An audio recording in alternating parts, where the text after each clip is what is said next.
This is World Tonight. Good evening, I'm Paul Sung. Tonight's top stories: Russia bars top US officials from entering the country, while the US imposed further sanctions on Moscow and Belarus for gross human rights violations. Talks with Russia resume as Ukraine looks to diplomacy to end the deadly conflict. The EU pledges unequivocal support for Kyiv, with 3 of its leaders visiting the Ukrainian capital. China makes clear it will not be a party to the crisis in Ukraine, looking to avoid the impact of US sanctions. Russia says it now has US guarantees on its trade ties with Iran, possibly paving the way for a new nuclear deal soon. And the vaccination mandate for healthcare workers in 24 US states comes into effect. The Supreme Court itself set today's deadline.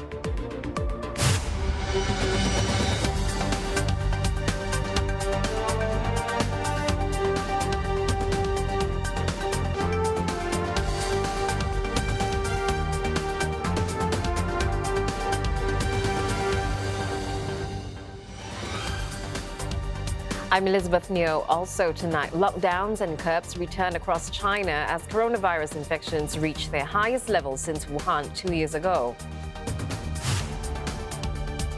Tensions high in southwest India after a court upholds a controversial hijab ban at schools and colleges.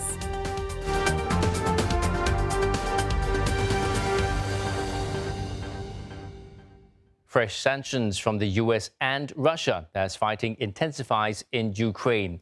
Even so, 3 European leaders are making a surprise visit to the Ukrainian capital. Prime ministers from the Czech Republic, Poland and Slovenia are in Kyiv. It's the first visit by foreign leaders since Russia launched its invasion last month. Ukraine's capital will impose a 36-hour curfew until Thursday as Russia's bombardment intensifies. Live to our correspondents in Brussels and Poland in just a moment. But first, a look at Russia's continued offensive on the capital.